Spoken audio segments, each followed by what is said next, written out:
Greetings. Welcome back to Calneva Realty's market update. I'm Mitch Argon, broker owner. I'm going to take you through the Reno Tahoe real estate market here in just a few moments.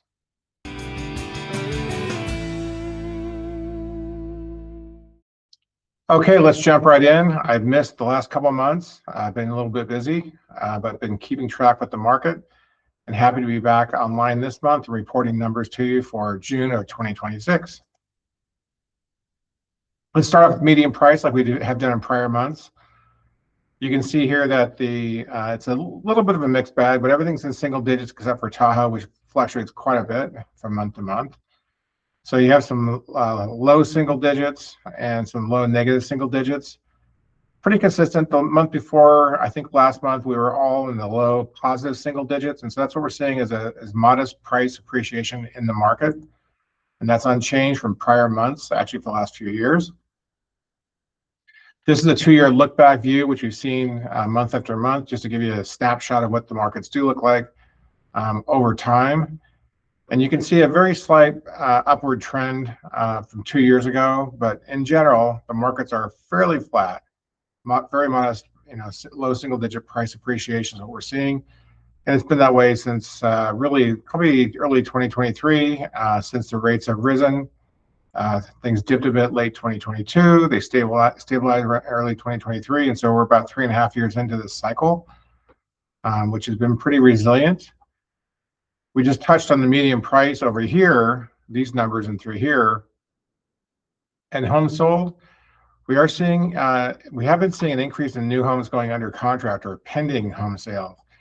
And not all those escrows have been sticking. We've been seeing higher than usual cancellation rates on escrows. I've experienced that myself. But you do see a bit of a mixed bag, but you can see other than Sparks and Fernley, which are down on this 1 month, the other markets are up considerably. And so we are seeing probably, teens to low 20% general appreciation on the average for the number of homes sold in a given month. That's a good sign. Home sales volume has been down substantially since the interest rates have risen. And so what this tells me is that people have slowly, the course of 3 years or so, made adjustments, and they're getting back on the bandwagon of buying homes. People who still have the low interest rates are probably not selling those homes, at least not the rate that some people may like. And so you do still see volume or homes sold down on a macro basis, but we are seeing some improvement from 1 year ago. So this increase in home sale volume in here does put downward pressure on inventory because the homes that are coming to the market are selling at a higher rate. And so you can see mostly red ink over here. The exception is Carson City, which is 14% higher, but every other market is in the red. And what that tells you is that the markets have tightened up. So they're moving more towards favoring sellers than buyers. You can see a year ago we were at 2.7 for Reno as an example. Now we're at 2.1 months supply of inventory. Again, what that means is that if we stopped taking new listings, it would take 2.1 months to exhaust the current inventory of listings at the current rate that homes are being sold. So you can see these numbers are pretty tight in through here. Tahoe market's a very different market, so the metrics are higher. It's not a primary market, it's a secondary market, a nice to have, not a must have for most homeowners or home buyers. So a little more elevated there. The primary markets in the valleys, Reno, Carson, Sparks, Minden, Gardnerville, you can see very, very low and trending lower from a year ago, with one exception, that's Carson City. Inventory consistently lower. Every week we check this, every month. You can see we have one exception here. Carson City is 3% higher, which is a very small number. Tahoe is going to fluctuate on very small numbers as well. But the primary markets in general, you can see are lower levels of inventory. This is part of what's keeping the pricing at the stable to modestly up rates that we're talking about, even in the light of higher interest rates and the light of more challenges with homeowner affordability. So that's just what we see in our market. Again, a 2-year look back. You can pause the video here and take a look at the chart, see the market you're most interested in, see where it's been the last year, the last 2 years on a month-by-month snapshot. You can see we're a little higher than we were, a little lower than last year, but we're also higher than what we were 2 years ago. So Month supply of inventory, again, a 2-year look back. You can see if you go back a year, we're lower. We just saw that on the charts.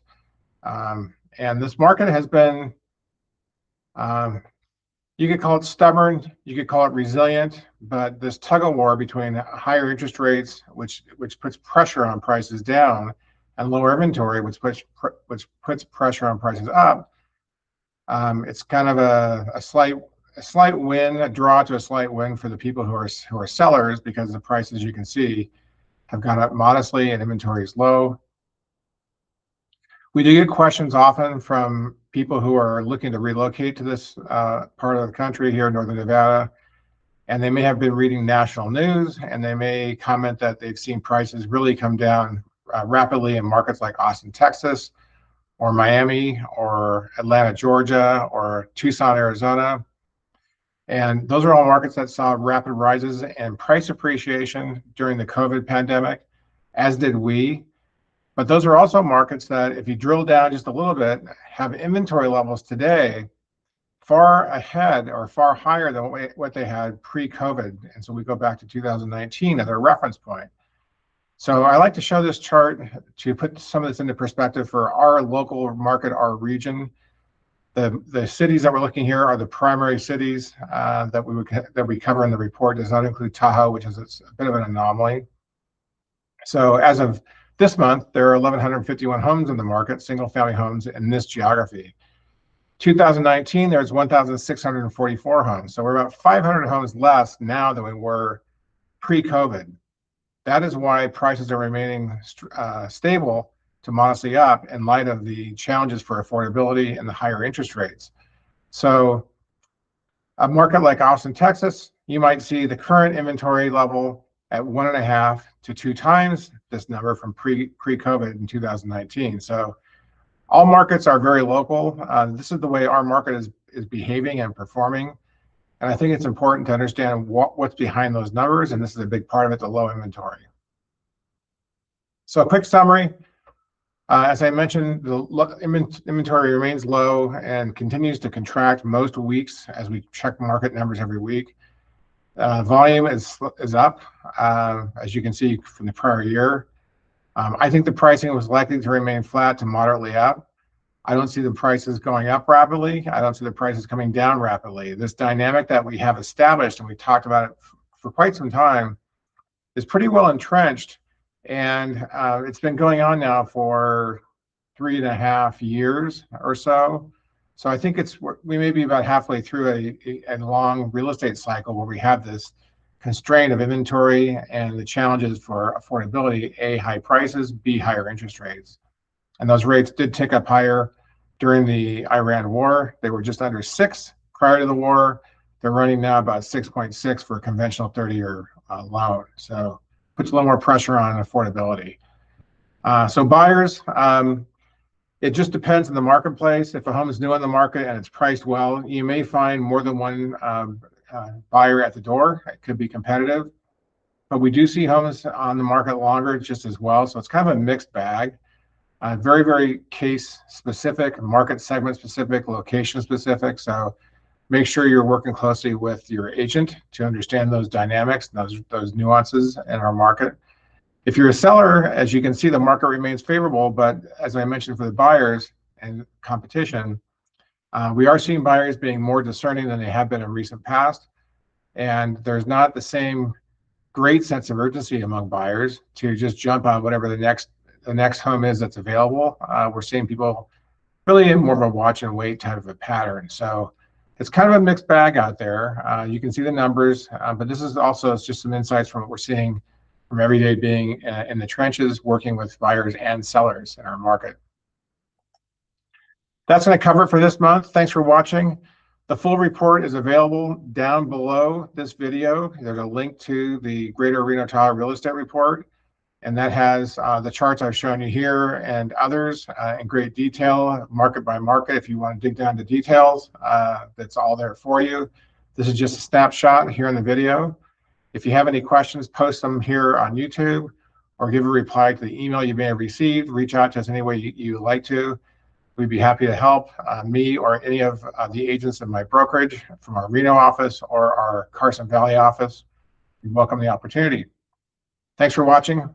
Until next month, we'll see you then. So long.